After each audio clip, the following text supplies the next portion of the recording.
Andressa já sabe que a gente se mudou há 4 anos atrás para cá, para a Cidade Baixa, para começarmos um trabalho de evangelização, de evangelismo aqui na Cidade Baixa, para alcançar esse bairro para Jesus. E a gente nem sabia o que era direito plantação de igreja, o que é plantar uma igreja. A gente não sabia, a gente apenas estava atendendo ao chamado de Jesus para nós evangelizarmos e ganhar pessoas para Cristo. Quando a gente veio para cá, a gente começou então a entender que quando as pessoas se convertem, elas precisam ser conectadas ao corpo de Cristo. E o corpo de Cristo é a igreja. Então, quando se começa um processo de evangelização, todo o processo de evangelização culmina na plantação de uma nova igreja. Se nós formos olhar para o livro de Atos, foi exatamente isso que aconteceu em todas as viagens missionárias de Paulo. Nos lugares foi mais fácil, nos lugares foi mais difícil, mas todo o esforço missionário de Paulo culminou na plantação de novas igrejas, porque a igreja local é a igreja visível, é o evangelho visível. Então, para que o evangelho se tornasse visível aqui na Cidade Baixa, Deus nos moveu para que a gente plantasse uma igreja aqui na Cidade Baixa. E hoje a gente está aqui, 4 anos depois, reunido com o corpo de Cristo aqui nesse bairro, Cidade Baixa. Eu estou muito feliz. Deus sabe o quanto eu já passei aqui na frente desse prédio, e era exatamente esse prédio que eu orava pedindo para Deus. Quantas vezes eu passei aqui orando: Deus, nos dá esse prédio para que a gente possa reunir a tua igreja aqui nesse lugar. E hoje a gente está aqui reunido como igreja, e eu estou muito feliz. Glória a Deus. Eu gostaria então, hoje a gente vai terminar a nossa série no livro de Jonas. Então eu queria te convidar a abrir o livro de Jonas no capítulo 4.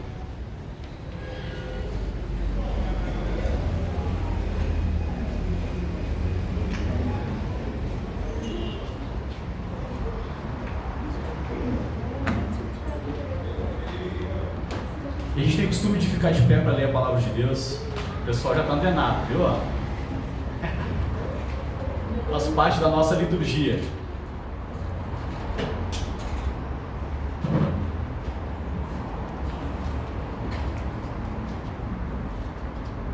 Vamos ler juntos todo o capítulo 4 do livro de Jonas.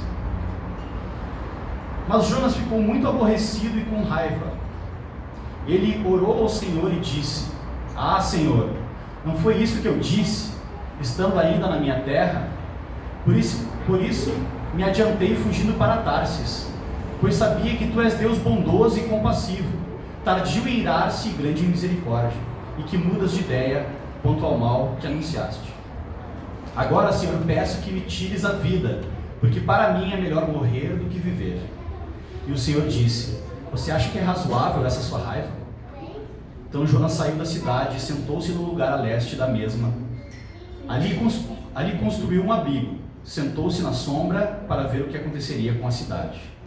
Então o Senhor Deus fez crescer uma planta por cima de Jonas, para que fizesse sombra sobre a sua cabeça, a fim de o livrar do seu desconforto. E Jonas ficou muito contente por causa da planta. Mas no dia seguinte, ao amanhecer, Deus enviou um verme que atacou a planta e ela secou. Quando o sol nasceu, Deus fez soprar um vento leste muito quente. O sol bateu na cabeça de Jonas, de maneira que ele quase desmaiou. Então pediu para morrer, dizendo: Para mim é melhor morrer do que viver. Então Deus perguntou a Jonas: Você acha que é razoável essa sua raiva por causa da planta? Jonas respondeu: É tão razoável que até quero morrer. E o Senhor disse: Você tem compaixão da planta que não lhe buscou nenhum trabalho. Você não a fez crescer. Numa noite ela nasceu e na noite seguinte desapareceu. E você não acha que eu deveria ter muito mais compaixão da grande cidade de Nínive, em que há mais de 120 mil pessoas que não sabem distinguir entre a mão direita e a mão esquerda, e também muitos animais? Até aí. Vamos orar? Pai, nós pedimos o auxílio do Teu Santo Espírito, Deus, nessa noite, para que o Senhor ilumine, Senhor, as nossas mentes e aqueça o nosso coração com a Tua palavra. E também alimente, Deus, o nosso espírito, pois a Tua palavra é o alimento que necessitamos, Deus, para poder viver. Nos ajuda a compreender as grandezas do Teu Evangelho revelado nesse livro, Pai. Que a gente não seja apenas uma reunião aqui que está acontecendo, Senhor, mas que seja poder e vida, Deus, em nossas vidas, para que a gente possa viver o Evangelho dia a dia, não apenas como uma obra de retórica aqui, Senhor, mas que seja, Senhor, de fato transformação, Deus, nas nossas vidas. Nos ajuda, Deus, em nome de Jesus. Amém. Amém. E amém. Amém? Você pode sentar? Obrigado.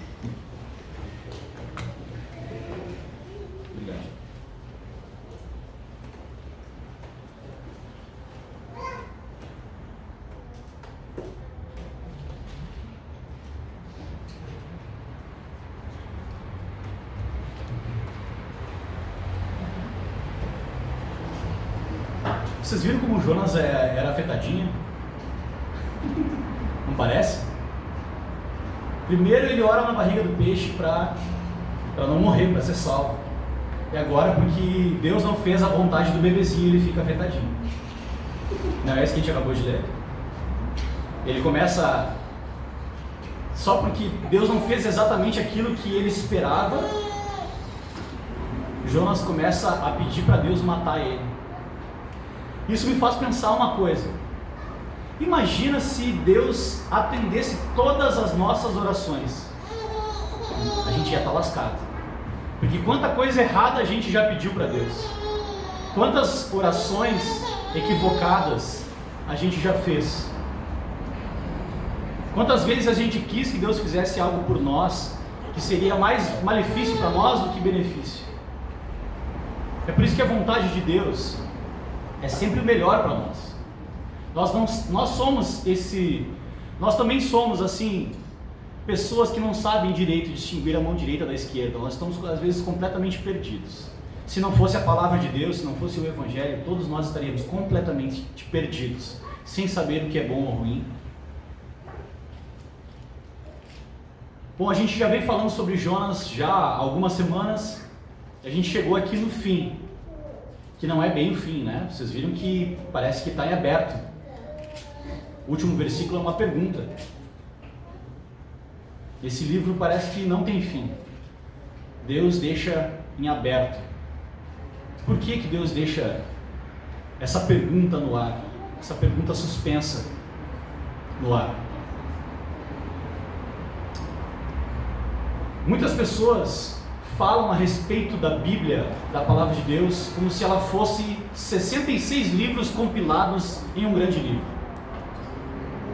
Mas na verdade a Bíblia é um livro com uma história e com um personagem principal. A Bíblia é a história de Deus. Vocês já estão careca, o pessoal aqui da igreja já está careca de me ouvir falar. É a história da criação, queda, redenção e glorificação. Essa é a história da Bíblia. E o livro de Jonas, ele é um capítulo dessa história. Ele é um capítulo dessa história que aponta para a redenção. Imagina se nós dependêssemos de um profeta ou de um salvador como Jonas. Alguém completamente parcial, alguém completamente apaixonado pelas suas ideologias, porque Jonas era um patriota, né? Jonas era um nacionalista, para quem não sabe. Eu acho que eu já falei isso em alguma outra pregação. Jonas tinha sim as suas preferências, e todos nós temos. Quando a gente começou a pregar o livro de Jonas, a gente começou a identificar características, e quando Deus ele trabalha com esses arquétipos na Bíblia, é para que a gente se identifique. Sabe aquelas pessoas estranhas da Bíblia? Quem é que nunca se identificou com Pedro, né? Sanguíneo, iracundo, assim, tipo pavio curto. A gente também pode se identificar com Jonas. Muitas vezes nós somos como Jonas. Muitos de nós são quase o xerox de Jonas. A gente tem vivido num mundo extremamente polarizado, onde cada um tem as suas preferências e as pessoas se aglutinam e se aglomeram em grupos por causa de preferências, sejam elas políticas, ideológicas, de toda ordem. E nós também estamos suscetíveis a isso. Se não fosse o Evangelho, muitos de nós aqui não teriam um relacionamento, não seriam amigos, talvez não estariam nem no mesmo local. Mas por causa do Evangelho, isso se torna possível. E o motivo de nós estarmos aqui é o próprio Evangelho. Jonas então ficou aborrecido com Deus. Ficou aborrecido com Deus. Você já ficou aborrecido com Deus alguma vez? Essa é a primeira aplicação desse texto. Eu vou explicando e a gente vai fazendo aplicações para a nossa vida. Quando eu estou falando aqui, eu não vim hoje aqui para contar a historinha de Jonas. Jonas era um profeta que era meio rebelde, foi engolido pelo peixe, como a gente conta para as crianças. Nós precisamos nos identificar. Precisamos que a Bíblia seja um espelho da nossa alma, da nossa condição espiritual, para que o Evangelho produza mudança significativa na nossa vida. Vocês lembram que lá em Romanos fala que o Evangelho é o poder de Deus para a salvação de todos os homens. De fato, o Evangelho é uma notícia inteligível, é uma notícia que nós ouvimos e compreendemos, mas ele não é só apenas uma notícia. Ele também é o poder de Deus para a salvação de todos os homens. Ou seja, quando nós ouvimos o Evangelho, algo espiritual acontece dentro de nós. Pelo menos as pessoas que estão aqui, eu creio. Eu estou considerando que todo mundo aqui é cristão, hein? Eu creio que algo aconteceu dentro de você quando ouviu o Evangelho. O que a Bíblia fala para nós que acontece é que nós passamos da morte para a vida. Nós somos vivificados. Porque nós estávamos, antes do Evangelho, mortos em delitos e pecados. E é através da pregação do Evangelho que Deus nos dá vida. É por isso que o Evangelho é o poder de Deus para a salvação. E a salvação começa no crer. A salvação começa quando nós cremos no Evangelho. Quando nós cremos no Evangelho. Eu não sei como vocês aqui chegaram até o Evangelho, como vocês se converteram ou foram convertidos, numa linguagem mais calvinista, né? Foram convertidos pelo Espírito de Deus. Não sei como é que era a vida de vocês, mas geralmente é necessário passar por um processo de arrependimento, de reconhecimento de que eu estou perdido, ou de que eu estou morto, ou de que eu estou caminhando para uma morte eterna, para aí então encontrar a salvação. Essa é a notícia do Evangelho. Só para a gente recapitular, vocês lembram da mensagem sem graça que Jonas pregou na cidade de Nínive? Parece que Jonas estava pregando de má vontade. Jonas atravessou a cidade, uma cidade de 120 mil pessoas, falando assim: em 40 dias Deus subverterá essa cidade. Essa era a mensagem. Uma mensagem apenas de juízo e condenação. E aí, milagrosamente, como sempre, toda a cidade perversa se converte com essa mensagem de juízo, com essa mensagem de juízo. O que a gente pode tirar de lição aqui? A gente tem vivido num mundo que tem moldado a mensagem do Evangelho para agradar pessoas, mudado a mensagem do Evangelho para, vamos falar assim por português bem claro, atrair mais gente para dentro da igreja. É ou não é? Parece que a gente fica satisfeito quando a igreja está cheia. E eu falo aí, estou jogando em causa própria, todo pastor gosta de ver uma igreja cheia. Mas um verdadeiro pastor, alguém que foi chamado para pregar a palavra de Deus, se alegra muito mais quando um pecador se arrepende e é transformado. Então, o intuito é ver sim esse local aqui cheio, não cheio de pessoas mortas, mas cheio de pessoas vivificadas pelo Evangelho. Cheio de pessoas vivificadas pelo Evangelho. Jonas então pregou essa mensagem, parece que de qualquer jeito, porque talvez Jonas não queria, isso era óbvio, Jonas não queria que os ninivitas se convertessem. Jonas não queria que Deus perdoasse os ninivitas. Então ele fez assim, bem de qualquer jeito. Mas esse livro, na história da redenção, nos mostra que Deus é soberano. É bonito a gente cantar que Tu és soberano, né? Sobre os céus Tu és Senhor. No livro de Jonas nós vemos ao longo da história que tudo obedece a Deus menos Jonas. Tudo se move conforme a vontade de Deus, menos o coração do profeta. Aliás, o livro de Jonas ele é diferente dos outros livros proféticos, porque a vida de Jonas é a própria profecia. Ele não só tem uma mensagem, mas a vida dele representa uma mensagem. Olha como Deus é paciente, bondoso e misericordioso, principalmente com Jonas, com os ninivitas também, que eram um povo mau por excelência, mas também com Jonas. Jonas era o famoso crente de igreja, aquele crente que já está há muito tempo, já está acostumado com a mensagem do Evangelho. Quando a gente fala, se eu abrir João 3 aqui, ele chega a fazer lá. Ele tão acostumado com o Evangelho que ele está.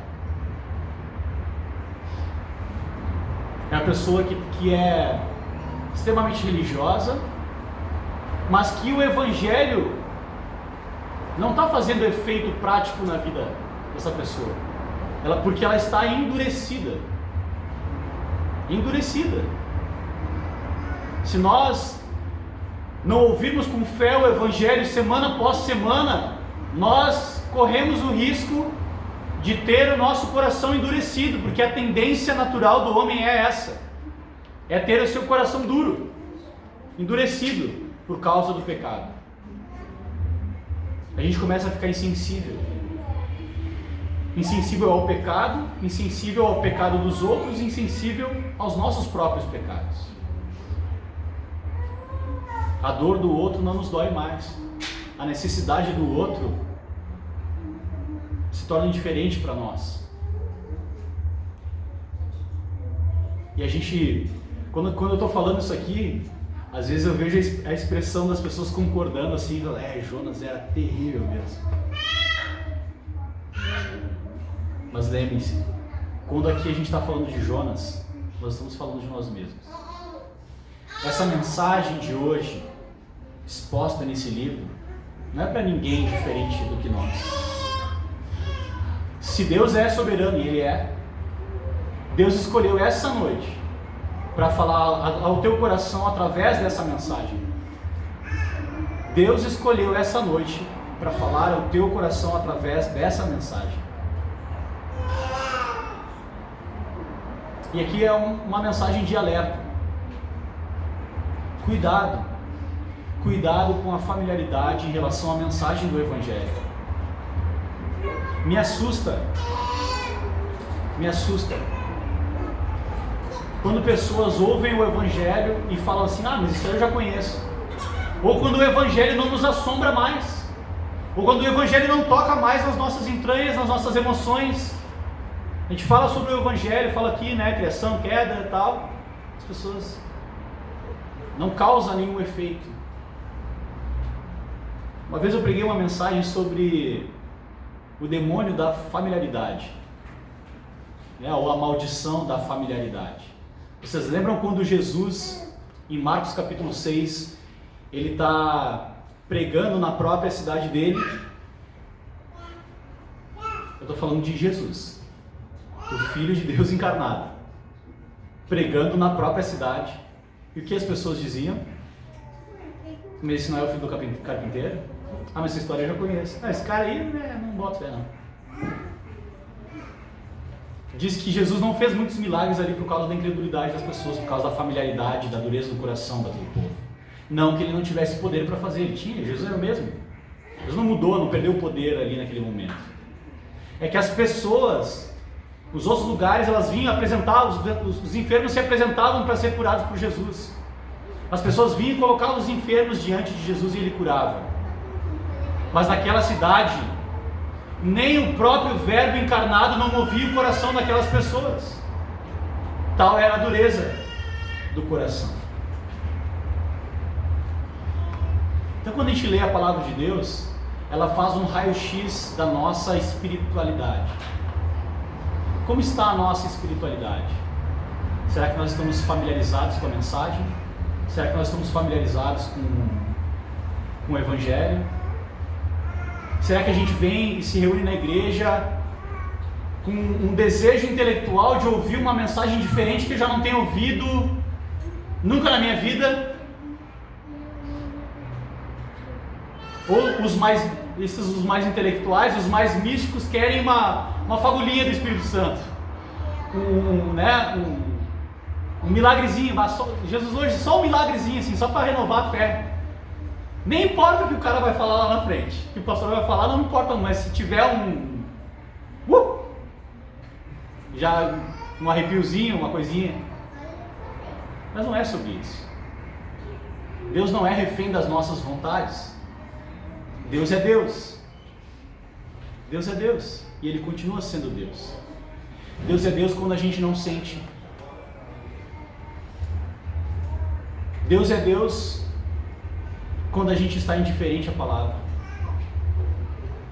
Deus continua sendo o mesmo. O mesmo. Eu queria que vocês abrissem comigo em Lucas no capítulo 15.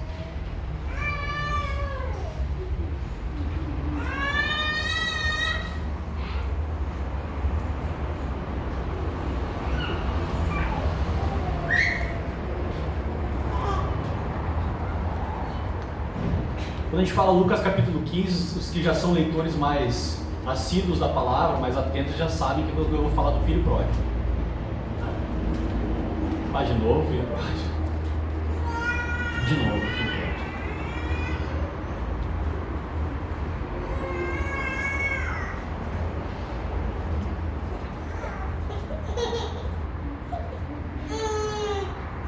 Em alguma das mensagens eu falei que Jonas é a personificação dos dois filhos ao mesmo tempo. Inicialmente ele faz o papel do filho mais novo, filho mais velho ou mais novo? Vamos ver aqui, não lembro.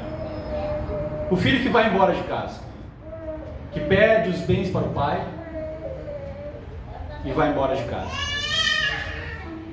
É o mais novo? Obrigado. Vai embora de casa, gasta tudo na devassidão. Se o filho pródigo morasse em Porto Alegre, provavelmente ele estaria aqui na Cidade Baixa. Gastando o dinheiro do pai. A gente encontraria ele. Então no início, Jonas é o filho mais novo. O filho que é voluntariamente e externamente desobediente. Já vou entender porque eu falei isso. Ele desobedece o pai e pega o caminho da depravação, da queda. E Jonas desobedece a Deus. A gente viu no capítulo 1 de Jonas que a palavra vem a Jonas e ele se levanta, a palavra de Deus vem a Jonas e fala: levanta-te e vai para Nínive. E ele se levanta e vai para o outro lado, para o extremo.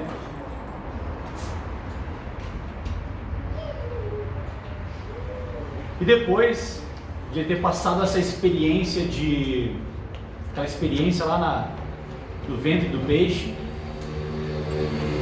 ele se arrepende, clama por salvação, ele ora ali um salmo no capítulo 2, e Deus, na sua graça e na sua misericórdia, vomita Jonas e ele vai para Nínive. Deus é o Deus das segundas chances. Amém? Vocês creem nisso? Deus é o Deus das segundas chances. Mas eu queria dizer algo para vocês. Não adianta Deus dar uma segunda chance para você se você não quiser viver o Evangelho. Ele pode dar 2, 3, 4, 5, 10 mil. Sem o Evangelho nós vamos incorrer nos mesmos erros. Vamos viver a mesma vida. Então o nosso Deus não é apenas o Deus da segunda chance, mas Ele é o Deus do Evangelho. Ele é o Deus da segunda chance através do Evangelho. Porque o Evangelho te dá poder para viver, pegar essa segunda chance e fazer diferente. E aí sim viver e desfrutar da salvação.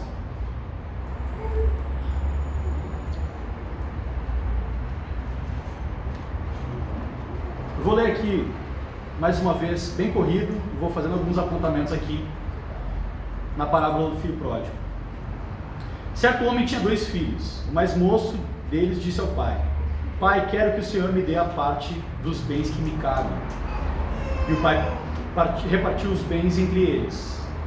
Passados não muitos dias, o filho mais moço, juntando tudo que era seu, partiu para uma terra distante e lá desperdiçou todos os seus bens, vivendo de forma desenfreada.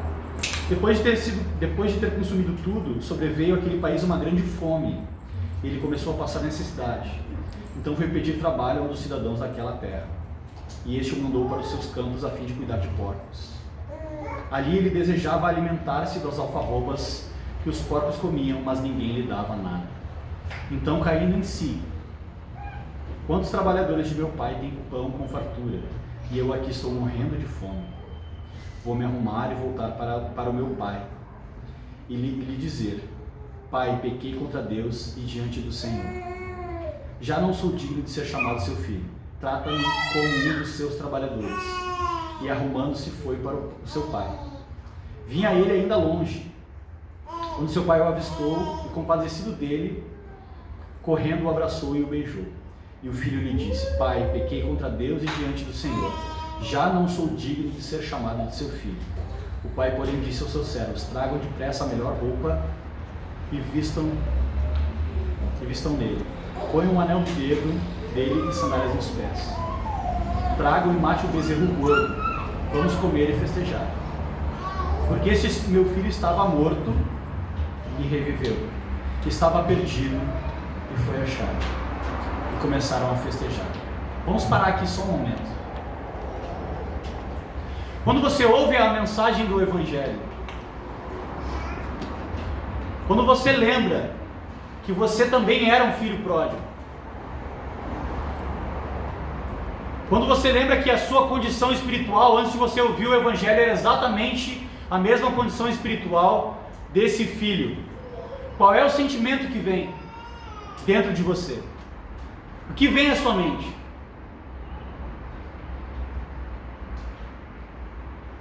Será que as nossas consciências já estão amortecidas? Será que a gente espera algo mais além do Evangelho? Ou será que o Evangelho é suficiente? O Evangelho é suficiente. Guardem isso no coração. Se você não lembrar nada do que eu falei aqui hoje, guarde essa frase no coração. O Evangelho é suficiente. O Evangelho é suficiente. Por isso eu perguntei se vocês estavam felizes. É óbvio que o fato de a gente chegar aqui e ter uma igreja legal, bonita, a igreja ficou mais bonita do que eu imaginei que ia ficar. Sabe quando eu não sou designer de interiores que nem a Andressa, mas eu também visualizava na minha cabeça um negócio. Mas esse não é o real motivo da nossa alegria, da minha alegria. Eu estou alegre por causa do Evangelho. O Evangelho precisa ser a nossa alegria todos os dias. Todos os dias. Esse local só está assim por causa do Evangelho.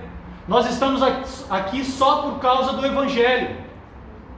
Tudo que está acontecendo aqui é por causa do Evangelho de Jesus. Então que o Evangelho seja a razão da nossa alegria. Amém.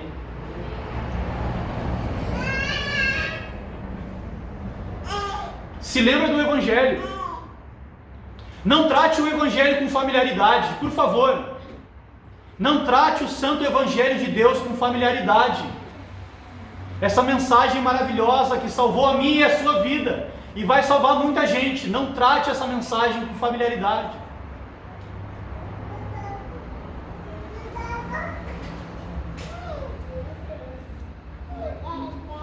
Esse é o desejo, esse é o sentimento que precisa brotar. Talvez você está na cadeira e não brotou esse sentimento. Talvez aqui a gente descobriu um pouco da nossa condição espiritual.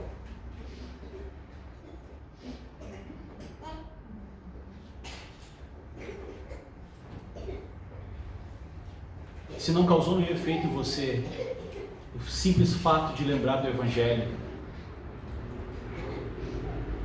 Deus está te chamando a atenção mais uma vez. O Evangelho é suficiente. O Evangelho é suficiente. O Evangelho que nos coloca para perto de Deus novamente. Nenhuma dádiva, nenhuma bênção, nenhum milagre aqui e agora é mais precioso do que o fato de nós termos os nossos pecados perdoados e um dia estarmos com Deus na glória, junto do Pai, junto do nosso Senhor Jesus. E o fato também de nós podermos experimentar esse evangelho hoje, aqui e agora, os efeitos desse Evangelho. Nós podemos experimentar os efeitos desse Evangelho hoje, aqui e agora. Aqui e agora. Talvez a gente está pegando o Evangelho errado. Eu estou me colocando aqui porque eu já preguei muito o Evangelho errado. Isso pode acontecer. Nós somos falhos, pecadores, limitados, super limitados na nossa capacidade de desenvolver a pregação do Evangelho. Porque não é uma peça de oratória. Não é o quanto eu falo bem, eu consigo desenrolar bem essa história, desenvolver bem o assunto. Não é sobre isso. O Evangelho é Espírito e vida. O fato de ter uma Bíblia aberta aqui, a mensagem do Evangelho estar sendo pregada aqui, move o Espírito de Deus nos corações. E ele gera vida. Isso não depende da minha performance. Nem da performance de nenhum pregador, por melhor que seja. Nem Billy Graham, nem Washer, nem Piper, nem ninguém. A glória é somente a Deus. E é o Espírito que traduz o Evangelho e faz grudar o Evangelho no nosso coração. Faz da liga do nosso coração, da nossa necessidade, com a graça de Deus. Com a graça de Deus.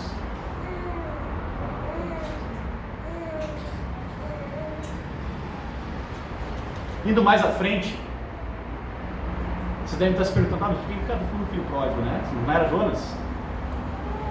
Já vou entender. Eu não sei se vocês já passaram por essa experiência, mas eu acho que todo crente em alguma medida passa por essa experiência. Nós éramos o filho pródigo, correto? Quem aqui era filho pródigo? Quem se reconhece como filho pródigo? Beleza.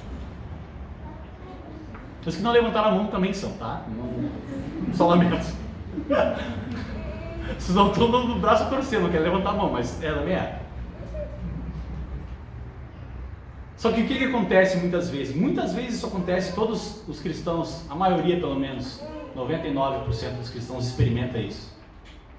É que nós deixamos de ser o filho pródigo. Deixamos de ser o filho pródigo voltamos para a casa do Pai, desfrutamos da graça de Deus, desfrutamos das bênçãos de Deus, do Evangelho. O Evangelho nos coloca para dentro da casa do Pai novamente. Quando aqui fala que o Pai fala, tragam as melhores roupas eram as roupas do próprio Pai naquela época. Era o chefe da família que tinha as melhores roupas. Ou seja, Deus nos reveste com a justiça de Cristo. Ele está dizendo. Tira a nossa podridão e nos reveste com a justiça e com a santidade de Deus. E nos coloca para dentro do reino de Deus novamente. Só que muitas vezes o que acontece é que nós somos perdoados, somos transformados, e o tempo passa,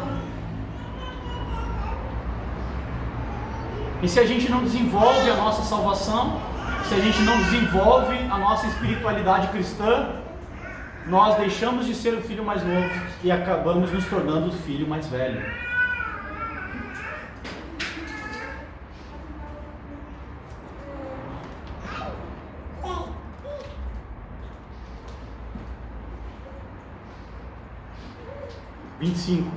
Ora, o filho mais velho estava no campo. Quando voltava, ao aproximar-se da casa, ouviu a música e as danças. Chamou um dos empregados e perguntou o que era aquilo. E ele informou: o seu irmão voltou, e por tê-lo recuperado com saúde, o seu pai mandou matar o bezerro gordo. O filho mais velho se indignou e não queria entrar. Saindo, porém, o pai procurava convencê-lo a entrar. Mas ele respondeu ao seu pai: faz tantos anos que sirvo o Senhor e nunca transgredi um mandamento seu. Mas o Senhor nunca me deu um cabrito sequer para fazer uma festa com os meus amigos. Mas quando veio esse seu filho, que subiu com os bens do Senhor, gastando tudo com prostitutas, o Senhor mandou matar o bezerro gordo para ele. Então o pai respondeu: meu filho, você está sempre comigo, tudo que eu tenho é seu. Mas era preciso festejar e alegrar-se, porque esse seu irmão estava morto e reviveu, estava perdido e foi achado.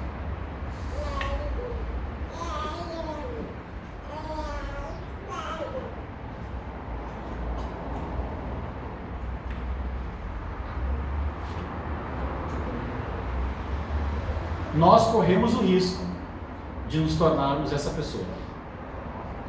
Talvez algumas pessoas aqui até já se tornaram essa pessoa. Mas pela graça de Deus, hoje, Deus está falando com você. Nós corremos o risco de ser salvos, de ser amados, de experimentarmos a graça de Deus, e com o passar do tempo, nos tornarmos religiosos, implacáveis com o diferente, implacáveis com aqueles a quem Deus quer salvar. Ou seja, Jonas. Jonas não queria que outros fossem salvos, que os ninivitas fossem salvos.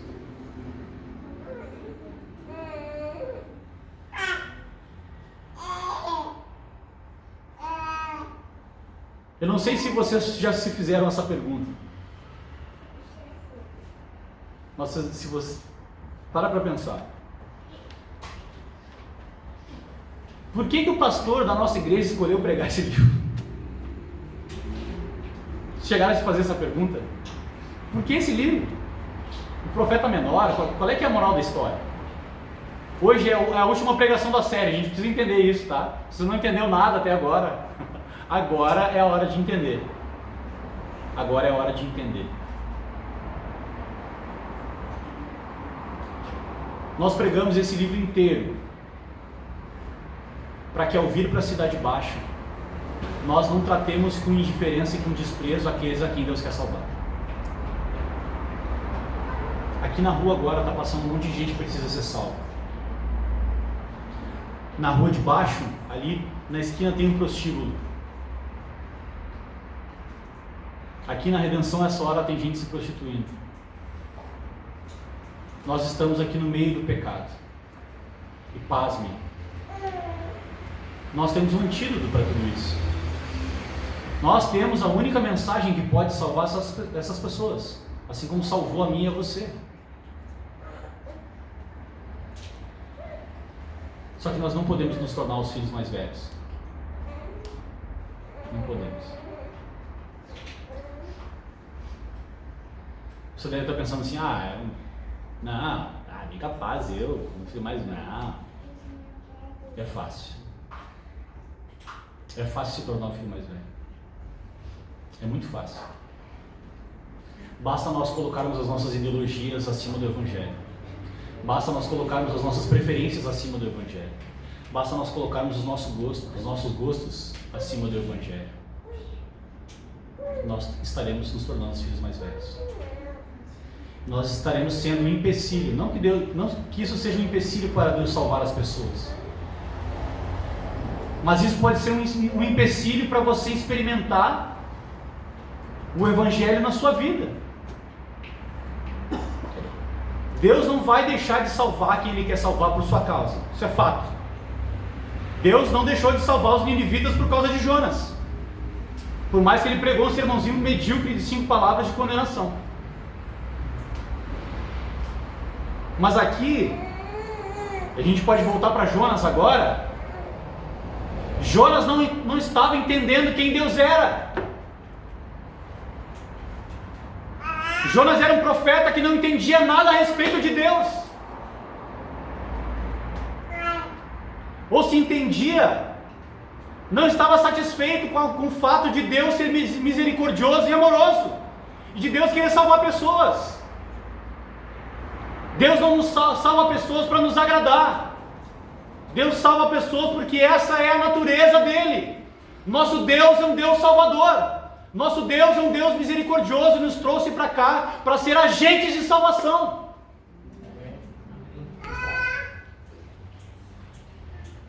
Então nós pregamos esse livro todo para vacinar você. Está na moda a vacina hoje, né? Então você tomou a vacina do Evangelho. E não é placebo.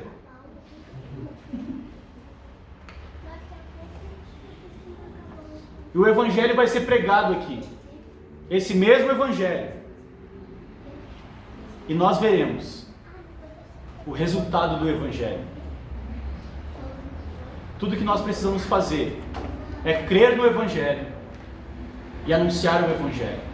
E enquanto nós fazemos isso, nós experimentamos o efeito do Evangelho na nossa vida. Quer mais do que isso? Enquanto nós somos testemunhas do Evangelho, enquanto nós falamos do Evangelho para as pessoas, nós vemos a mão de Deus se mover e salvar pessoas. Enquanto Deus está salvando pessoas através dessa mensagem que sai da nossa boca, nós experimentamos no nosso corpo, no nosso dia a dia, na nossa família, os efeitos salvíficos do Evangelho. É isso que Deus deseja fazer na minha e na sua vida. Na minha e na sua vida. Por isso que todas as vezes que a gente se nega de pregar o Evangelho, a gente deixa de experimentar os efeitos do Evangelho. Vocês lembram uma pregação que eu falei lá atrás sobre a grande comissão?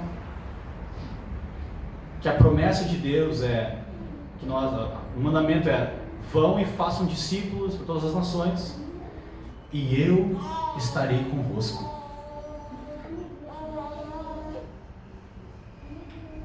Irmãos, pregar o Evangelho não é tão simples.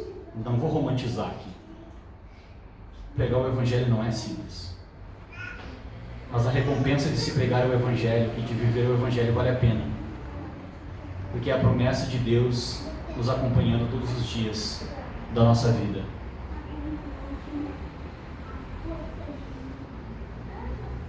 Você deseja estar com Deus? Você deseja estar com Deus? Você deseja, vou usar uma linguagem bem pentecostal aqui, você deseja provar e experimentar mais de Deus? Amém? Amém. Obedeça a sua palavra. Obedeça a sua palavra. Quando a gente tem problema de interpretação da Escritura, que é o seguinte: a gente está acostumado a fazer o que a gente tem vontade. É ou não é verdade?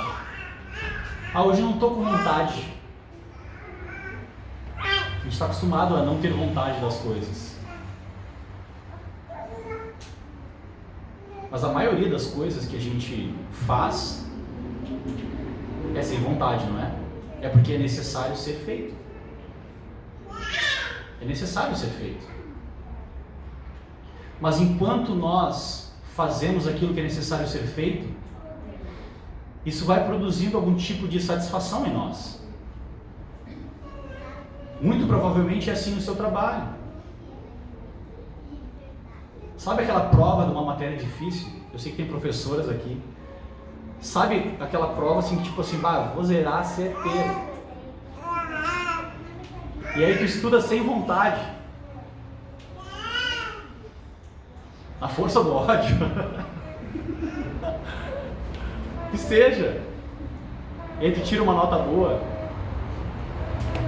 O esforço valeu a pena. A sensação depois é recompensadora.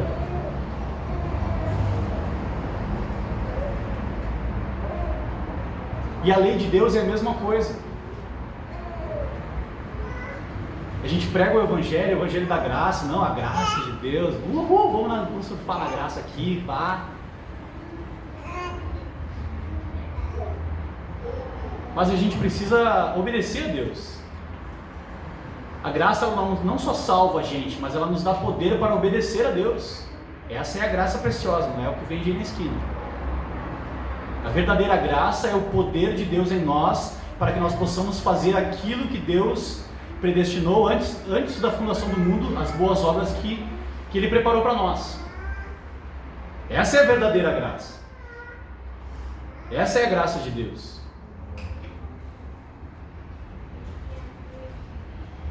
Enquanto a gente vai fazendo, Deus vai nos moldando, vai nos transformando e vai nos recompensando interiormente com satisfação, plenitude de espírito, graça sobre graça. Quantas vezes você já veio na igreja, talvez até hoje, sem vontade? Eu vou porque eu sei que Deus quer que eu vá.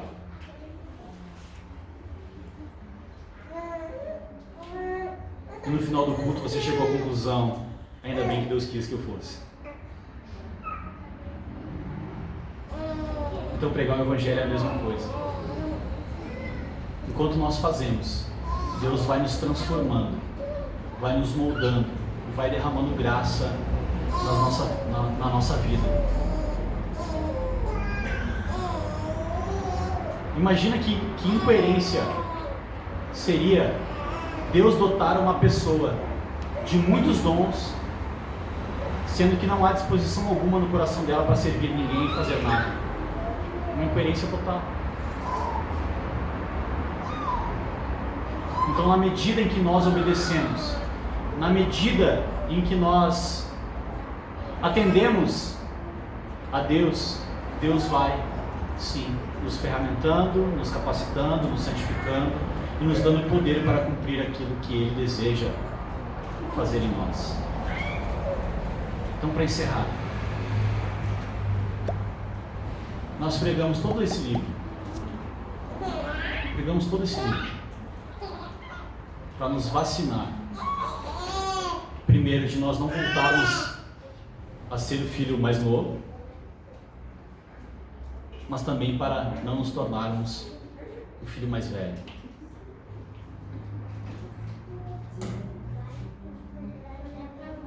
Amém?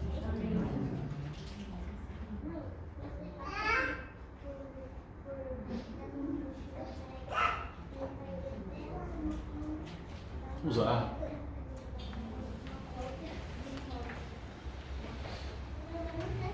Pai, a Tua palavra, Senhor, fala ao nosso coração nessa noite. Essa palavra, Senhor, era para nós, Deus. Tudo que nós temos vivido até aqui, Senhor, é fruto da Tua graça. Nós queremos nos alegrar, Senhor, com a Tua graça.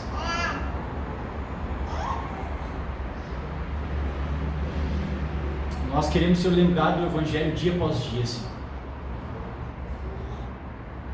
Não deixa, Senhor, o nosso coração se endurecer. Não deixa, Senhor, o nosso coração se tornar parecido com Jonas ou com o filho mais velho da parábola. Nos ajuda a ser parecidos contigo, Senhor. Derrama da Tua graça sobre nós, para que nós possamos ser parecidos contigo, Senhor. Parecidos contigo, Senhor, que se regozija, que se alegra com a salvação de outrem, que se alegra com a salvação do próximo. Que nós possamos vir para cá, para a Cidade Baixa, Deus, com esse mindset, Deus, com essa visão, Deus, de que nós estamos aqui para fazer a Tua vontade, Deus.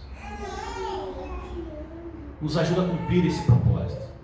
Nos ajuda, Senhor, a pregar o Evangelho na Cidade Baixa, Deus.